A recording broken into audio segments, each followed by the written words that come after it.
Es war eine liebe Zeit, die gute alte Zeit vor Anno 14.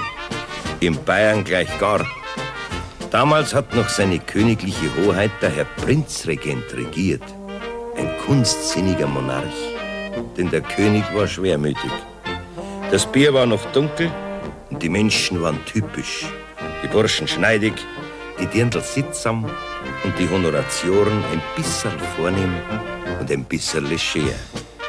Es war halt noch vieles in Ordnung damals. Denn für Ordnung und Ruhe sorgte die Gendarmerie und für die Gerechtigkeit das königliche Amtsgericht.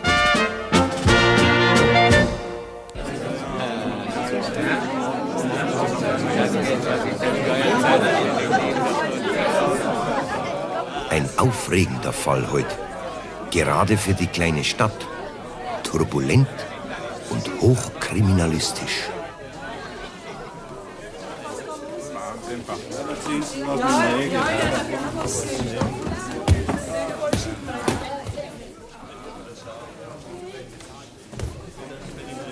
So, bitte beeilen Sie sich etwas. Zu Platz. Dann ist Ruhe. Ruhe, habe ich gesagt. Angeklagter, ich möchte von Ihnen wissen, warum haben Sie sich am Sonntag, dem 11. Juni, kein Bier gekauft? Kein Mensch hat sich ein Bier gekauft den Tag, obwohl das obwohl das fürchterlich heiß gewesen ist. Ein Bierboykott. Na, aber sowas ist ja nicht strafbar. Darüber können Sie ruhig mit mir reden. Nicht Bier trinken ist straffrei, sogar in Bayern. Gut, geben Sie es halt zu, Sie haben zu einem Bierstreik aufgerufen. Ich nicht. Ja, wer denn sonst? Sie sind doch schließlich hier der Hauptangeklagte. Gewiss nicht, Herr Richter. Ich hätte ein Bier getrunken. Ja, ich hätte 2 Pfennig geschluckt, obwohl das natürlich eine Sauerei ist, dass die Brei den Bierpreis gesteigert haben. Mass um 2 Pfennig. Und das ausgerechnet im Juni hast du gehört, bei der größten Hitze. Ja. Was haben Sie denn an jenem Sonntag alles gemacht? Ich? Gemacht? Ja! Nix. Nix. So. Und wer hat dann in der Feustelbrauerei die Fenster eingeworfen, wer hat die Lagerkeller geplündert und wer hat schließlich 3 Gasthäuser angezündet? Ich nicht. Ich bin Vormittag in der Kirche gewesen. Eine Schande ist das für die Stadt Geisbach. Wir sind blamiert im ganzen Königreich. Wegen 2 Pfennige pro Liter, ich bitte euch, wegen 2 Pfennige eine Revolution. Ja, gute Lust, dann lass mich versetzen, da spricht man 30 Jahre lang Recht. Hier gewöhnt sich allmählich an euch, hat euch sogar dann fast ein bisschen ganz gern. Und dann stellt sich raus, dass ihr, ich mag gar nicht drüber reden, ich lass mich versetzen. Also fahren Sie fort, links weiter. Sie waren also in der Kirche. Jawohl, Herr Rat. Ja, und dann weiter. Ja, nach der Kirche hätte ich mir schon ganz gerne ein Maß gekauft, in dem das mich das mich höllisch gedürstet hat. Da sagt die Kellnerin zu mir, Sepp, heute muss ich bereits 22 Pfennig von dir kassieren. Dann hab ich drauf zu ihr gesagt, ja, dann legst du mir am... Vorsicht! Dann saufen Sie es selber, habe ich zu ihr gesagt. Ich hab auch keins getrunken. Und daraufhin bin ich dann mit meinen Kameraden vor dem Wirtshaus herausgestanden und wir haben uns unterhalten über den Bierpreis. Ach so. Ganz ruhig, weil uns das Thema einfach nicht mehr aus dem Kopf gegangen ist. Ist ja war auch 50 Jahre lang, hat mein Vater gesagt, hat das Bier jetzt 20 Pfennig kosten. Und jetzt darf es einfach mal 22 Pfennig kosten. Wer darf denn das sein? Ist sowas in Bayern erlaubt? Eines ist sicher nicht erlaubt, Gasthäuser anzuzünden und Brauereien zu demolieren. Und jetzt sagen Sie mir endlich, warum sind Sie denn überhaupt nach Geisbach hereingefahren? Hm? Ja, mit unserer Feuerwehr. Wir sind alarmiert worden. Indem wir da so friedlich beieinander stehen, kommt auf einmal in der größten Geschwindigkeit ein Radfahrer daher und schreit, in Geisbach brennt's, Furio! Ja, wir haben eine neue Feuerspritzen in Dirling und ich bin der 2. Kommandant. Spritzen raus, eingespannt und der Hiel ist gegangen, das war uns. Ja, angeklagt, also bis hierher kann ich Ihnen ja noch einigermaßen folgen, aber was jetzt kommt, ist so fantastisch, dass Sie damit bereits überführt sind. Es steht nämlich fest, dass Ihre Feuerwehr bereits um 1 Uhr in Geisbach eingetroffen ist und gebrannt hat sie jetzt zum ersten Mal um 1:30. Eine tüchtige Feuerwehr, Respekt. Sie waren eine halbe Stunde vor Ausbruch des Brandes an der Brandstätte. Das ist eine Leistung. Naja, in 30 Minuten kann man ganz bequem so ein altes Gasthaus zum Brennen bringen, nicht wahr? Beim Knödelwirt Das kommt nämlich noch dazu. Beim Knödelwirt pflegen die Dürlinger einzukehren. Beim Knödelwirt hat's als erstes gebrannt. Was sagen Sie jetzt da dazu? Hä? Komm, als Angeklagter, machen wir's kurz. Legen Sie ein Geständnis ab. Na, Herr Rat, wir waren ja nicht beim Knödelwirt. Wir waren mit unseren Spritzen vor dem Feißelgarten am Stadtplatz. Und keiner von uns ist weggegangen. Das muss doch die Gendarmerie bestätigen können. Lilia wird Druck. Ruhe! Ich bitte um Ruhe! Weiter. Ja, wie wir gerade beim Wegfahren waren, da hat's tatsächlich brennt, beim Knödelwirt. So eine Überraschung.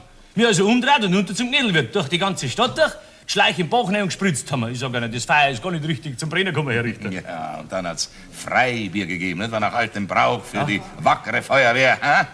Wie viel habt ihr denn davon getrunken? Naja, ein paar Maß werden wir erwischt haben. Zum Saufen ist ja die städtische Feuerwehr dann auch gekommen. Und Kirchzeller und Trämerdinger. Aber gelöscht haben wir allein. Sie können sich gar nicht vorstellen, Herr Richter, wie viel Leute an dem Tag bei der Feuerwehr waren. Ruhe! Und wie dieses Löschbier dann zu Ende war? Ja, da hat's ja gleich drauf dann beim Ochsenwirt brennt. Wer hat denn da gezündelt? Hä? Da ist mir leider nichts bekannt. Und da hat's dann wieder Freibier gegeben. Ne? Natürlich, sowas ist ja ein alter Brauch, gell? Ja, und wie dieses Freibier dann auch zu Ende war? Das haben wir gar nicht ganz ausdrücken gehabt, hat der Feißelgarten brennt. So ganz zufällig. Hä? Na, schon richtig. Das ist ja ganz alte Hitten, nicht? Lichterloh hat die brennt. Beim ersten Spritzer ist das ganze Häusl zusammengefallen. Ja. Ja, und das Freibier ist diesmal ausgeblieben. Leider. Das war ja der Teufel. Jetzt ist natürlich auch gegangen mit dem Fenster schmeißen und mit dem Randalieren. Wissen Sie, Herr Richter, wenn das Freibier ordnungsgemäß ausgeschenkt worden war, nichts war passiert. Jawohl. Darauf leiste ich jeden Eid. Waren euch denn die 3 Brände noch nicht genug? Wolltet ihr die ganze Stadt demolieren? Hm? Herr Richter, das Feuer ist Natur, da ist der Mensch machtlos.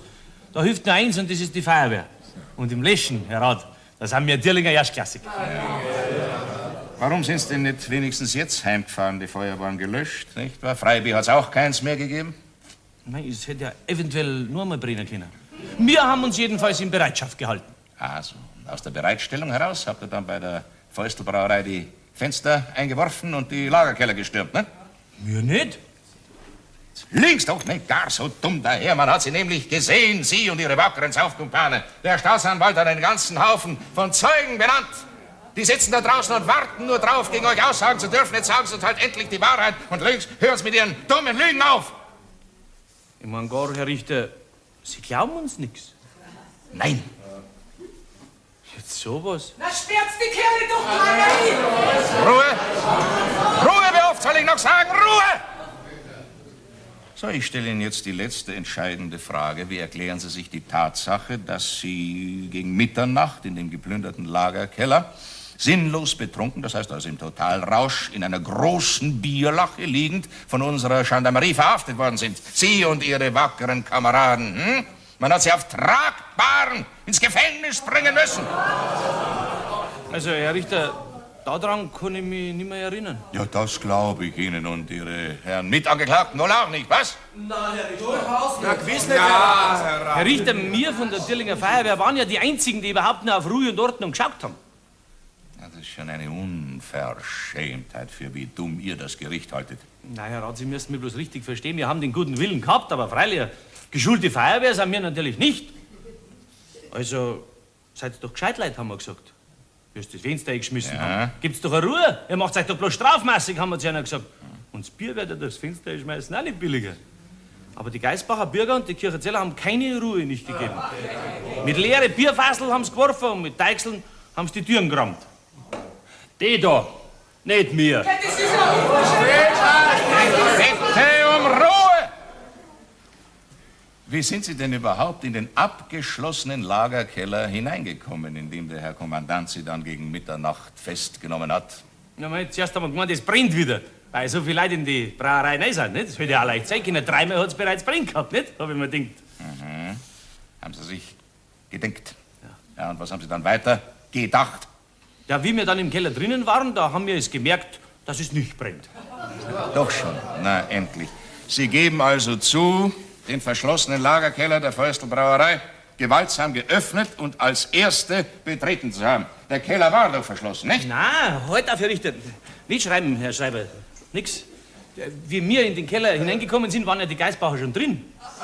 Obwohl wir schnell sind, waren diesmal die Geisbacher die Rämmerdinger und die Kirchzeller die schneller gewesen. Auch gelogen. Nachweislich. Außerdem ist euch das nicht absurd vorgekommen, dass es in einem Eiskeller brennen soll, dass volle Bierfässer in Flammen stehen? Hm? Naja, an dem Tag ist alles möglich gewesen. Ja, und dann habt ihr den Bierfässer noch den Boden eingeschlagen, um nachzuschauen, ob es da drin nicht brennt, wie? Nein, wir haben überhaupt kein Fassel angerührt. Männer, Kameraden, haben wir ein einziges Bierfassel auch nur mit den Fingerspitzen berührt. Ruhe.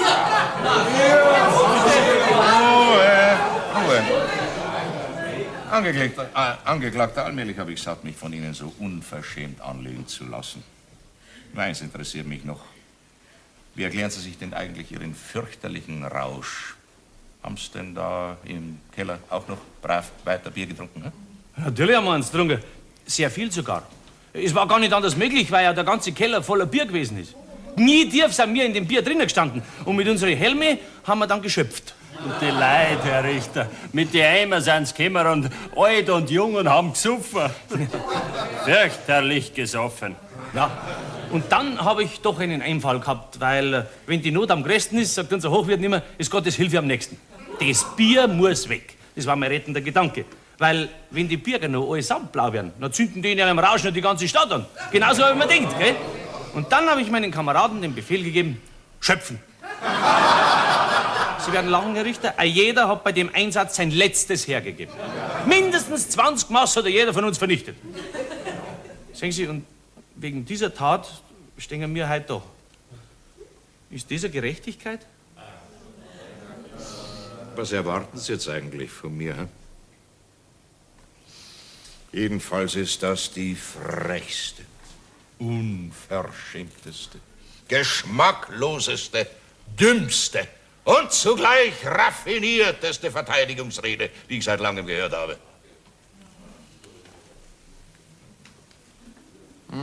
Warum habt ihr euch denn überhaupt einen Rechtsanwalt bestellt? Was wollen Sie denn hören, Herr Rat? Ich schließe mich den Ausführungen der Herren Angeklagten an. Keine weiteren Fragen.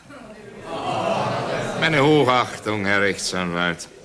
Herr Staatsanwalt, keine weiteren Fragen. Wachtmeister, dann bitte den Herrn Gendarmeriekommandanten in den Zeugenstand. Gendarmeriekommandant, jawohl. Angeklagte, wie erklären Sie sich den Umstand, dass nur Sie und die anderen Mitangeklagten von der Gendarmerie im Keller aufgefunden worden sind und nicht auch jene Bürger unserer Stadt, von denen Sie eben gesprochen haben?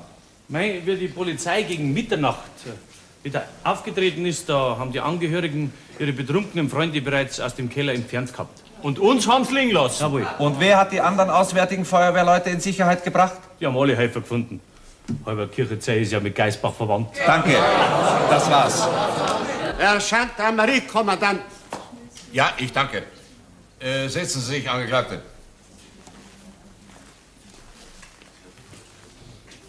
So, bitte treten Sie näher, Herr Kommandant, und schildern Sie dem Gericht die Vorfälle vom 11. Juni.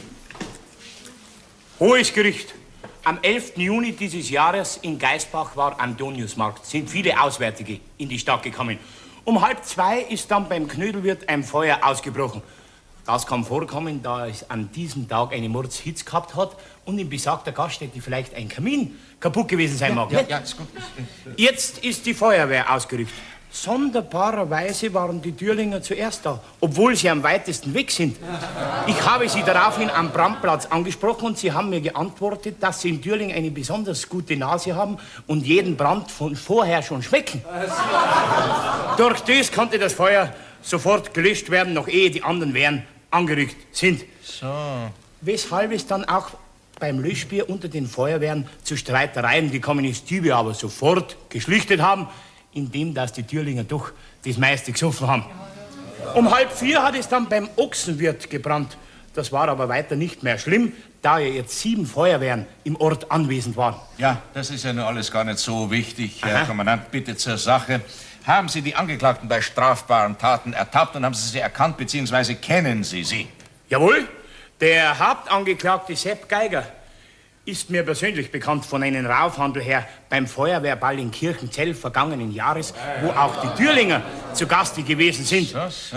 Auch beim Ochsenwirt hat es ein Löschbier gegeben, aber natürlich bedeutend weniger, da ja fast 200 Mann anwesend waren. Und für jeden einen Schluck halt. jetzt hat es gleich noch einmal gebrannt. Und da habe ich mir dann selber Gedanken gemacht. Sie? Gedanken? Jawohl. Und ich habe dieselben auch ausgesprochen. Ja, Respekt. Worauf es kein Löschbier mehr gegeben hat. Jetzt sind die Burschen frech geworden und ich habe sofort Verstärkung, die wo wir jetzt dringend benötigt haben, angefordert. Das war um 6. Um 11 Uhr sind 10 Mann gekommen und wir haben uns sofort in den bewussten Lagerkeller begeben und konnten dort die noch vorhandenen 7 Mann der Freiwilligen Feuerwehr Dürling festnehmen. Wir haben dabei keinerlei Widerstand mehr geleistet. Ja, danke, Herr Kommandant. Bitte. Wachtmeister, bitte die Zeugin Walburga Derschel. Ja, Herr Staatsanwalt, bitte. Herr Kommandant, haben Sie denn von der Plünderung des Lokals zum Fäustelbräu nichts bemerkt? Sie waren doch im Haus. Jawohl, Herr Staatsanwalt. Aber wir haben uns ja in den ersten Stock retiriert. Und um Blutvergießen zu vermeiden, konnte ich mich nicht entschließen, von der Waffe Gebrauch zu machen. Auch hat mich der Herr Ökonomierat beruhigt. Außer Sachbeschädigungen ist ja auch weiter nichts passiert. Wie aber dann der Fäustel zum Fenster hinuntergerufen hat, auf meinen persönlichen Rat hin, dass das Bier ab sofort wieder 20 kostet, hat die Menge gejubelt und aufgehört. Danke, Herr Kommandant. Bitte. Ja, Herr Rechtsanwalt, irgendwas? Keine Frage. Schön. Ja, dann nehmen Sie Platz, Herr Kommandant. Platz nehmen? Jawohl. Die Zeugin Walburga Derschel, Realität Geschäftsinhabersgattin. Guten Tag, gnädige Frau. Gnädige Frau, Sie wohnen vis-à-vis vom Lagerkeller der Fäustel Brauerei, Ja. nicht wahr? Jetzt sagen Sie uns bitte, was haben Sie beobachtet? Alles. Alles? Ja, ist ja großartig. Gnädige Frau, erkennen Sie in den Angeklagten die Männer wieder, die am 11. Juni als Erste in den Lagerkeller eingedrungen sind? Tja, damals haben die Burschen Feuerwehrhelme aufgehabt. Mit diesen Helmen täte ich sie bestimmt wiedererkennen. Was, einen Helm? Freilich, Feuerwehr ist Feuerwehr, da haben Sie schon recht. Aber dabei gewesen sein, das können Sie schon. Leugnen Sie es? Ja, das geht ja schon gut an. Jedenfalls erinnern Sie sich genau, gnädige Frau, dass die Tür vom Keller von der Feuerwehr mit Gewalt geöffnet worden ist. Das habe ich nie behauptet, Herr Amtsgerichtsrat. Vielleicht war die Tür sogar offen. Aber dass die Feuerwehrmänner im Keller drin mit ihren Feuerhaken die Spundlöcher eingestoßen haben, das habe ich deutlich gesehen. Vom Fenster Ihrer Wohnung aus haben Sie das beobachtet? Nein, ich war ja auch im Keller. Sie war... Ja, aus purer Neugier. Sowas sieht man in Geisbach nicht alle Tage. Ja, und dann auch gnädige noch Frau, wegen diesem Verein. Wissen Sie, ich bin doch Vorstand. Und da muss ich danke, selber herzlichen aufpassen, Dank, damit wenn Sie jetzt vielleicht Platz nehmen wollten, die Frau. Ui. Wachtmeisterin Zeugen Corbinian Kottmeier. Zeuge Corbinian Kottmeier. Nichts. Jawohl. Herr Rechtsanwalt? Auch nichts. Gut. Wachtmeister, halt. Herr Rat. Lassen Sie den Herrn Ökonomierat auch holen, bitte. Sofort, Herr Rat. Ich schicke in eigener Person nach ihm. Halt. Nein. Sie bleiben da. Es sitzt der Friend Valley draußen. Sofort, Herr Rat. Heute ist er wieder Kreuz über die.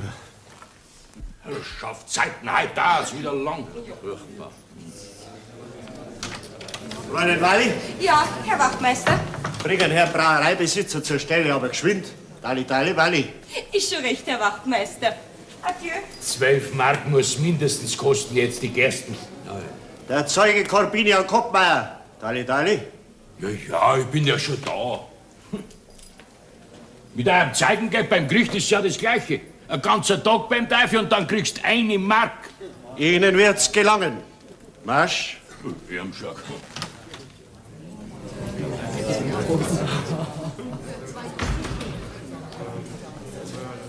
Der Zeuge Corbinian Kottmeier. Grüß Gott, Herr Rat. Ja, endlich.